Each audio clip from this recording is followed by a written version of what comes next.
Infrastruktur sasaran korupsi. Saya kembali menyapa Bang Chandra Hamzah. Bang Chandra, jadi di mana saja titik-titik rawan dari sebuah proyek infrastruktur dan apa yang harus dilakukan agar kita bisa meminimalisir proyek infrastruktur ini menjadi bancakan korupsi?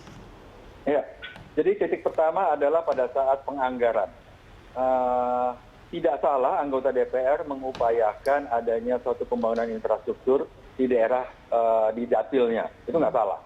Jadi memang itu fungsinya anggota DPR salah satunya.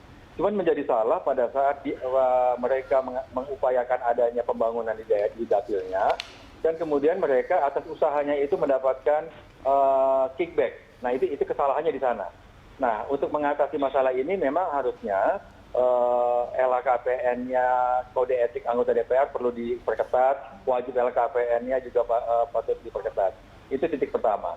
Nah kemudian setelah anggaran itu ada, titik berikutnya adalah pada saat pelelangan. Tadi disampaikan Bang Ucok, mungkin perlu kita analisa sama-sama ya. Pada saat pelelangan itu terjadi permainan antara panitia lelang dengan calon kandidat para peserta lelang. Nah titik berikutnya adalah setelah lelang selesai, yang melaksanakan ternyata dalam banyak hal bukan si pemenang lelang, tetapi dijual kembali itu proyek, dijual berkali-kali sehingga pada saat kontraktor yang benar ingin mengerjakan dia sudah dipotong-potong sisanya. Nah bisa dibayangkan sudah dipotong berkali-kali sehingga dia mesti mengerjakan proyek yang nilai yang diterimanya sangat kecil dibandingkan dengan proyek yang ada. Nah yang terjadi berikutnya adalah si kontraktornya ini kemudian melakukan spec down, menurunkan spesifikasi baik kualitas maupun jumlah. Nah, untuk mengatasi masalah ini perlu dilakukan yang dinamakan pemantauan. Ada yang namanya konsultan pengawas. Nah, konsultan pengawas ini biasanya dalam banyak kasus konsultan pengawas ini nggak jalan.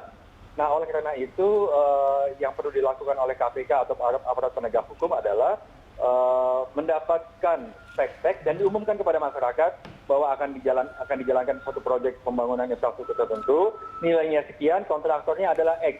Nah, jadi dan kemudian ajak partisipasi masyarakat, betul nggak jalan itu dibangun, apakah kontraktornya benar yang di pemenangnya, dan kemudian melaporkan apabila terjadi kejanggalan. Yang perlu dilakukan selanjutnya adalah begitu bangunan itu selesai atau jalan itu selesai, KPK melakukan uji petik. Dan itu dulu pernah kita lakukan khusus untuk jalan. Nah, jadi titik-titik inilah yang kemudian perlu dicermati pada saat penganggaran, pada saat pelelangan, kemudian setelah lelang ada pemenangnya, ternyata yang menjalankan bukan pemenang, tetapi diskonkan berkali-kali, dan kemudian pada saat pelaksanaan terjadi spec down, baik kualitas maupun kuantitas. Baik. Kira-kira itu. Baik, Bang Chandra, terima kasih banyak. Masukan Anda sangat jelas sekali. Terima kasih banyak atas kebersamaan Anda dengan Berita 1 TV pada malam hari ini. Bang Chandra, demikian Bang Chandra Hamzah, mantan Ketua KPK. Bang Ucok, siapa saja menurut Anda yang bisa mencegah bancakan korupsi di proyek infrastruktur dan apa yang harus mereka lakukan? Yang bisa mencegah sebetulnya DPR, gitu ya. DPR itu kalau memang jujur itu ketika proposal pengajuan anggaran itu muncul gitu, itu kan bisa diverifikasi, bisa dilihat gitu, apakah terjadi markup, apakah anggaran ini sesuai gitu kan, nah itu bisa dilihat gitu, itu DPR ini, sebetulnya ini fungsi DPR gitu. Nah, itu satu. Yang kedua, untuk mencegah ini juga sebetulnya LKPP, Lembaga Pengadaan Barang dan Jasa gitu ya, itu yang kalau ada tender-tender yang lelang, yang lelangnya udah diatur, itu bisa LKPP itu bisa bertindak, bisa itu gitu, bertindak. Tapi selama ini mereka agak bengong gitu kelihatannya gitu.